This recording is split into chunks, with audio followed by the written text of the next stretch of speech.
गायक गौरव आचार्य श्री पुलक सागर जी के प्रवचन और लेटेस्ट धार्मिक भजन व कार्यक्रम निशुल्क देखने व सुनने के लिए हमारे YouTube चैनल जिनशरणम मीडिया को अभी सब्सक्राइब करें और बेल आइकॉन पर क्लिक जरूर करें। मालूम है क्या होती है जिंदगी? एक मकड़ जाल, एक मकड़ी होती है ना, मालूम है? 2 पैर का आदमी, शादी हो गई तो कितने पैर हो गए? बोलो।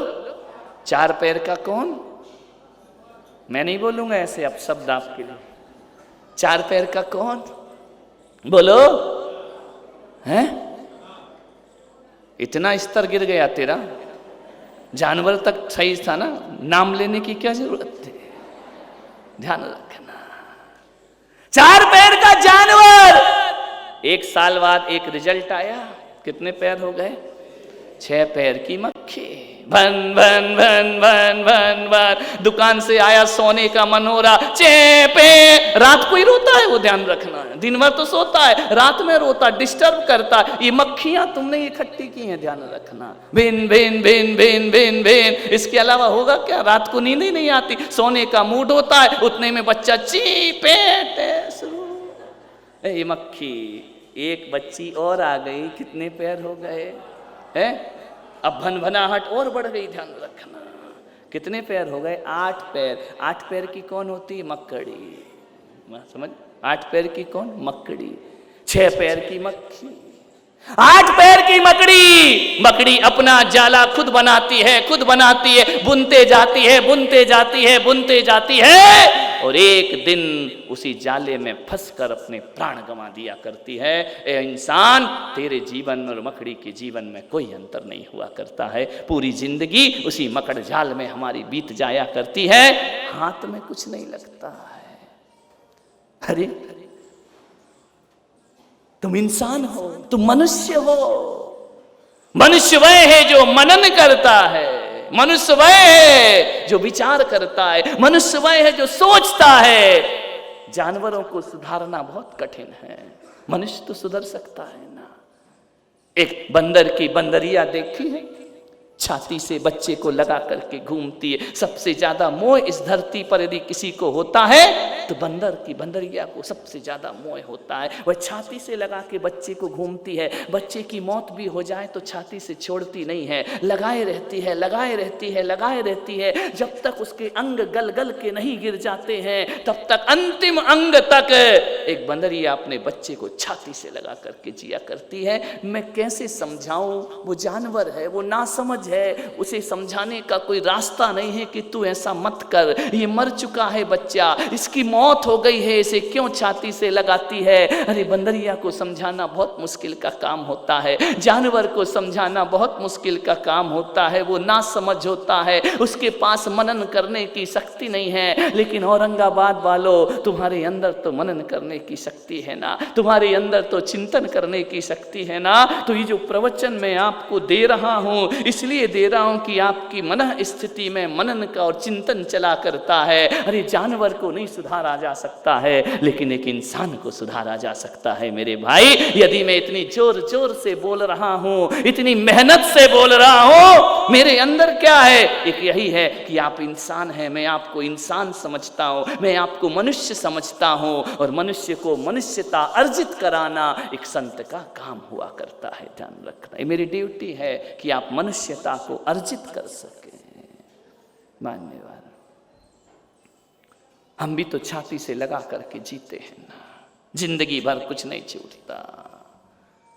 कितने जन्म गवा चुका ममता के बीच में, कितने जन्म गवा चुका ममता के बीच में, कितने कफन बदलता गया राग द्वेष में। अब तो दफन हो कामना वरदान ये मिले, आया हूँ तेरे दर पे प्रभु ध्यान के लिए, कर्मों की बेड़ियां कटे वरदान ये मिले, कर्मों की बेड़ियां कटे वरदान ये मिले।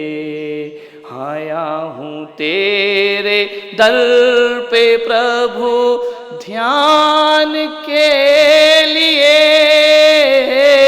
कितने जन्म बिताए, कितने जन्म गंवा चुका ममता के बीच में, कितने कफन बदलते गया राग देश में। मालूम है 84 लाख शरीर फेंके हैं तुमने पापा करके, एक दो शरीर नहीं, कितने शरीर मिले हैं। और हर शरीर में वासना के अलावा था क्या? हर शरीर में कामना के अलावा था क्या? विचार करिए, वही हाड़ मांस का पोटला, वही मरण धर्मा शरीर, विषय भोग के अलावा क्या किया इस आदमी ने अपनी जिंदगी में? ध्यान रखना है, साधना की राह पे नहीं आए, वासनाएं तड़पाती हैं, भटकाती हैं, जीवन को बर्बाद करती हैं। मनुष्यता इतनी बर्बाद हो रही है इन वासनाओं के चक्कर में। ध्यान रखना है, एक अंधा व्यक्ति था और एक नेत्रवान व्यक्ति था, दोनों जा रहे थे किसी जंगल से। बर्फीला जंगल था, ठंड का मौसम था, बर्फ जमी हुई थी। ध्यान रखना, एक कुटीर में, एक झोपड़ी में रात बिताई दोनों ने। एक नेत्र वाला सुबह सुबह उठता है, स्नान करता है। नेत्रहीन क्या दिन क्या रात, जब नींद खुली तब उठ गया, देखता है कि मेरा दोस्त स्नान करने कहीं गया है, मेरी लाठी कहाँ गई। लाठी को देखता है, मालूम है एक लाठी पड़ी है, उठाता है, टेकते हुए लाठी को चल रहा है, लाठी के सहारे चल रहा है। नेत्रवान मित्र आता है, उसने कहा पागल हो गया, छोड़ दे इसे। बोले लाठी कैसे छोड़ दूं? बोले लाठी नहीं है ये, बर्फीला जंगल था, सांप रात भर में ठंड से अकड़ गया था। ध्यान रखना, उस अकड़े हुए सांप को लाठी बना करके चल रहा। नेत्रहीन व्यक्ति है, अंधा व्यक्ति है, धृतराष्ट्र सूरदास है, लकड़ी बना ली सांप को, चले जा रहा, चले। उसने कहा पागल है, इसे छोड़, ये सांप है, सांप। बोले मुझे पता है, तू मुझे मूर्ख बना रहा है ना, इतनी अच्छी चिकनी चिकनी लाठी है, मैं छोड़ दूं तो तू उसे लेकर के भाग जा, चल भाग यहां से। उस लाठी से प्रहार करके उसको भगा दिया।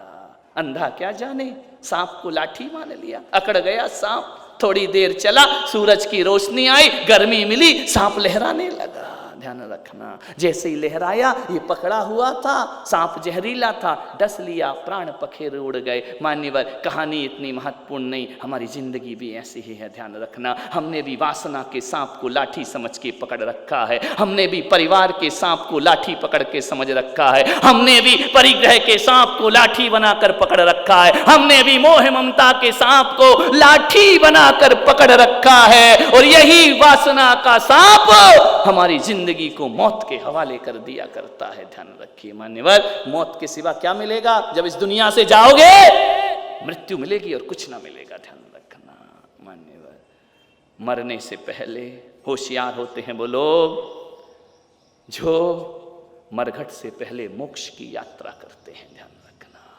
होशियार होते हैं वो लोग जो चिता से पहले चेतना को जागृत कर लिया करते हैं।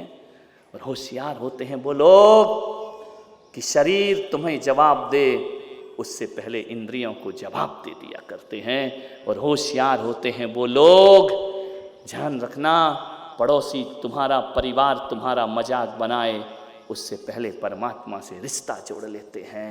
और होशियार होते हैं वो लोग, अस्थियां बिखरें उससे पहले प्रभु की आस्था पैदा कर लिया करते हैं। अस्थियां तो बिखरना ही है, अर्थी पर तो जाना ही जाना है। आत्मा जब निकली इस जिस्म के बाहर से, आत्मा जब निकली इस जिस्म के कैद खाने से, निकलती आत्मा ने जिस्म से पूछा, ध्यान रखना, उस रूह ने जिस्म से पूछा कि अब देखती हूं तेरा कौन है। ध्यान रखना मान्यवर, जब चेतना निकलेगी आकाश से और मुर्दा बन के पड़े रहोगे ना, तो ये चेतना पूछेगी कि देख अब बता तेरा है कौन। जो अपने थे ना वो भी जलाने जाते हैं, बाहरी इंसान जो जिंदगी भर हमसे जलते हैं वो भी जलाने आ जाते हैं, वो भी हमारी अर्थी में शामिल हो जाते हैं। कल तक जो गालियां दे रहे थे वो संवेदनाएं व्यक्त करते हैं। विचार करना है, कल तक जिन्होंने सूल चुभोए थे आज फूल चढ़ाते हमारे ऊपर। चिता पे बैठते जीवन महान हो जाता है क्या? जीते जी जिंदगी महान हो जाना चाहिए।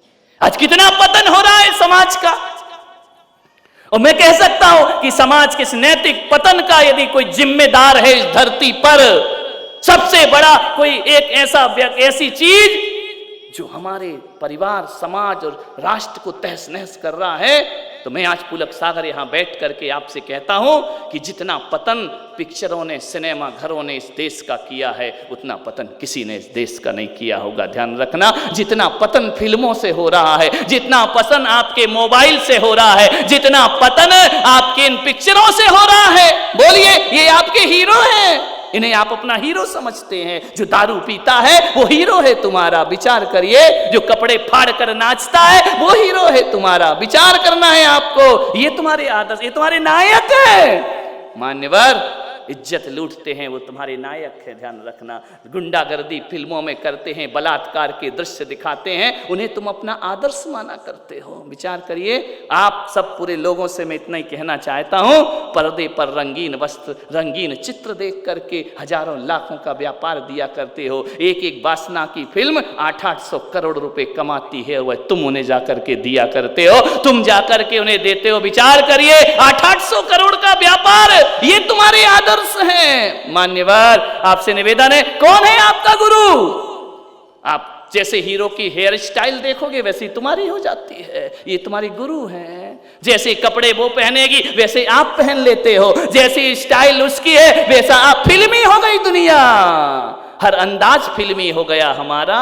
सोशल मीडिया में देखो, यूट्यूब में देखो, इंटरनेट में देखो। मैंने एक फिल्म निर्माता से मिला मैं मुंबई में, मैंने कहा क्या दिखाते हो? बोले पब्लिक अच्छी चीजें देखना ही पसंद नहीं करती है। मैंने कहा देखना तो पसंद करती है मेरे भाई, लेकिन तुम अच्छी चीजों को अच्छी तरह से पेश नहीं किया करते हो। ध्यान रखना, तुम बुरी चीजों को अच्छे से पेश करते हो, इसलिए दुनिया बुरी चीजों को देखा करती है।